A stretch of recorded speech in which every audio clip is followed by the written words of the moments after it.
두 개의 세계.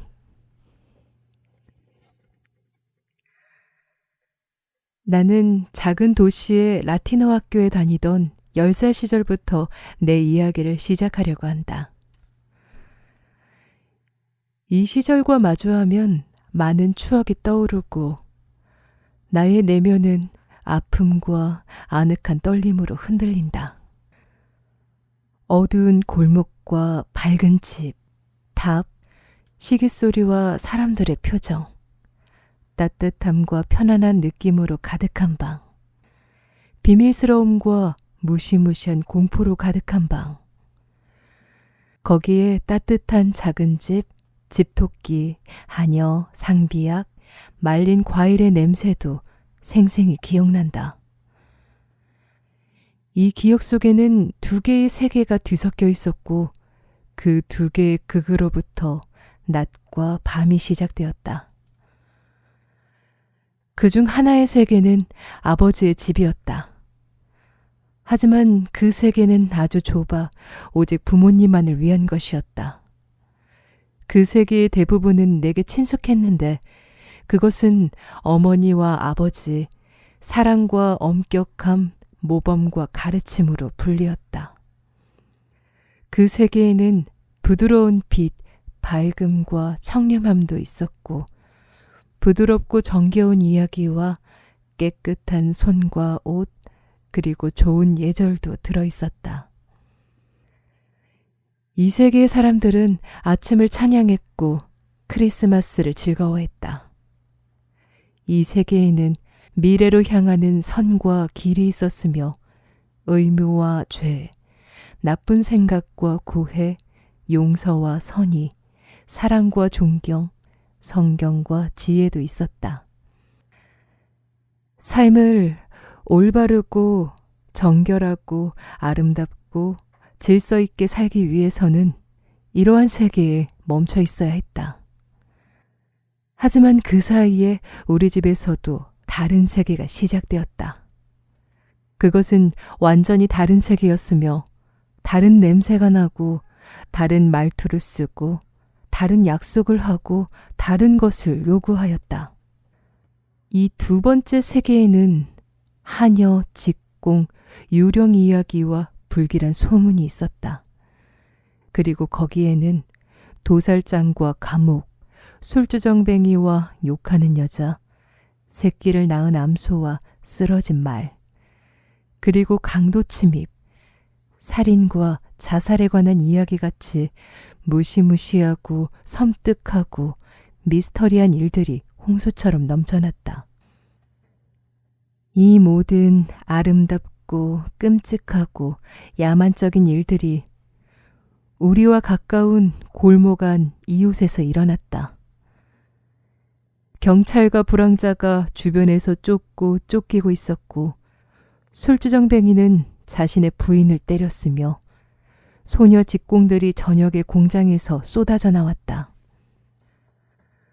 노파는 마법을 부려 사람을 병들게 할 수 있었고 도둑들은 숲에 살았고 방화범들은 시골 경찰관들에게 잡혔다.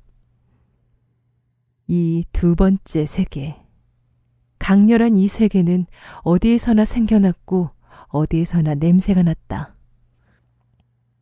오직 어머니와 아버지가 계셨던 우리 집만은 예외였다. 그리고 나는 그 사실이 매우 좋았다.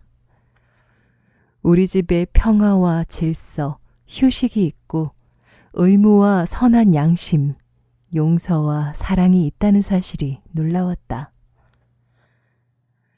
또한 이것들과는 아주 다른 소음과 날카로운 음성, 암흑과 폭력이 존재하고 있음에도 한 걸음에 어머니에게로 도망칠 수 있다는 사실 역시 놀라웠다. 무엇보다 내가 기이하게 생각했던 것은 이 두 개의 세계가 어떻게 경계를 짓고 있는지, 얼마나 서로 가까이 붙어 있는지였다.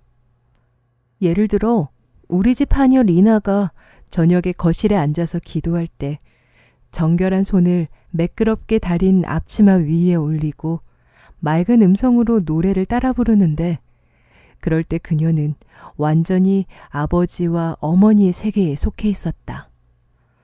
바로 우리의 밝고 옳은 세계의 말이다. 그러나 그 뒤에 부엌이나 마구간에서 내게 머리 없는 남자에 대해 이야기할 때, 작은 정육점에서 이웃과 언쟁을 벌일 때 그녀는 전혀 다른 사람이 되고 다른 세계에 속하게 되고 비밀에 휩싸이게 된다. 이러한 일은 모든 것에서 일어났고 무엇보다 나 자신에게 가장 잘 일어났다. 당시 나는 확실하게 밝고 옳은 세계에 속해 있는 우리 부모님의 어린아이였다.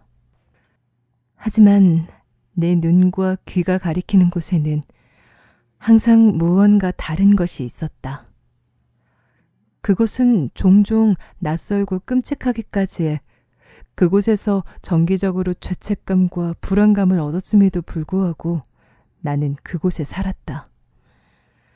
심지어 나는 금지된 세계에 사는 것을 가장 좋아하기도 했으며 가끔 밝은 곳으로 돌아오는 일을 꼭 필요한 일이고 좋은 일인지 모르지만 대부분 아름답지 못하고 좀 더 지루하고 좀 더 황량한 곳으로 돌아오는 일처럼 느꼈다. 이따금 난 이렇게 생각했다. 내 인생의 목표는 나의 아버지와 어머니가 그랬던 것처럼 아주 밝고 깨끗하고 굉장히 뛰어나며 정돈된 것이었지만 그것에 이르는 길은 매우 멀었으며 그곳에 이르기 위해서 학교에 다녀야 하고 공부를 해야 하고 시험을 치러야 했다. 그러나 그 길은 항상 다르고 어두운 세계 곁을 지나가야 했는데 그곳을 통과하다 그곳에 머물거나 잠기는 일도 아주 불가능한 것은 아니라고 말이다. 나는 이러한 길을 갔던 탕아들의 이야기를 열정적으로 읽었다. 이러한 책에는 항상 아버지와 선으로 돌아가는 것이 구원받는 훌륭한 일이라고 되어 있었다. 그래서 나도 이러한 것만이 좋은 것, 선한 것, 그리고 원할 만한 가치가 있는 것이라고 느꼈다. 하지만 그럼에도 불구하고 악한 자와 탕아들이 나오는 이야기 부분이 더욱 흥미로웠고 솔직히 말해 어떨 때는 탕아가 속죄하고 다시 구원받는 이야기가 마음에 들지 않기도 했다. 하지만 사람들은 그런 사실을 말하지 않았고 생각하지도 않았다. 그것은 단지 어떤 식으로든 존재하는 것, 즉 감정의 가장 밑바닥에 있는 예감과 가능성에 불과했다. 하지만 나는 악마를 상상할 때 그가 변장을 했든 안 했든 간에 길 위나 시장, 음식점에 있는 것으로 생각될 뿐 절대로 우리 집에 있다고는 생각할 수 없었다. 나의 누이들 역시 나와 마찬가지로 밝은 세계에 속해 있었다. 누이들은 종종 내게 보이는 것처럼 아버지와 어머니의 세계에 나보다 더 가까이 있는 존재 같았다. 그들은 나보다 더 착하고 예의 바르고 실수도 적었다. 물론 누이들도 나름대로 결점이 있고 버릇없이 굴 때도 있었지만 내게는 그것이 심각해 보이지 않았고 나의 경우와는 아주 달라 보였다. 나는 종종 악한 자들과의 접촉 때문에 마음이 무겁고 고통스러웠는데 그럴 때마다 어두운 세계에 훨씬 더 가까이 있었다. 누이들은 부모님처럼 내게 존경받을 만했다. 만약 누군가가 누이들과 다툼을 한다면 그 사악한 공격자는 마땅히 자신의 양심 앞에서 용서를 빌어야 할 것이다. 그들은 누이들을 통해 우리의 부모님과 선함, 그리고 율법을 모독한 것이기 때문이다. 그러나 나에게는 나의 누이들이 아니라 이 비난받는 거리의 아이들과 나눌 수 있는 비밀이 있었다. 햇살이 빛나고 양심의 거리낌이 없는 좋은 날에는 나 역시 종종 누이들과 놀면서 선량하고 얌전한 아이로 돌아갔다. 정직하고 고귀한 빛을 보는 것은 즐거웠다. 만약 누군가가 천사라면 그래야 했다. 알고 있었던 최고의 것이었고, 우리는 크리스마스나 행복과 같은 밝은 소리와 향기에 둘러싸여 천사가 되는 것은 달콤하고 아주 멋진 일이라고 생각했다. 오, 이러한 날들은 얼마나 드물게 찾아오던가. 가끔 나는 선하고 악의가 없는 어른들로부터 허락된 놀이를 할 때 누이들에게 과격할 정도로 열정적이고 과격해졌고, 누이들을 싸움과 불행으로 이끌기도 했다. 그러다 분노가 치밀어 오르면 나는 끔찍해져서 사악한 것을 말하고 행동했다. 그렇게 말하고 행동하는 동안에도 깊은 곳에서 화끈거림을 느꼈다. 그러고 나면 후회와 회한에 역겹고 어두운 시간이 온다. 그 후에는 용서를 빌어야 하는 고통의 순간이, 그 뒤에는 밝은 빛이 있고 분열이 없는 고요하고 고마운 행운이 가득 찬 순간이 찾아왔다.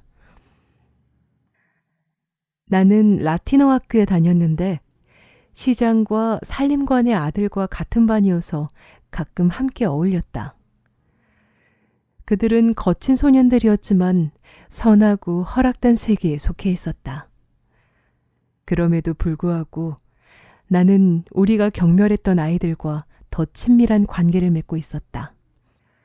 그들 중 한 명으로 내 이야기를 시작하려고 한다.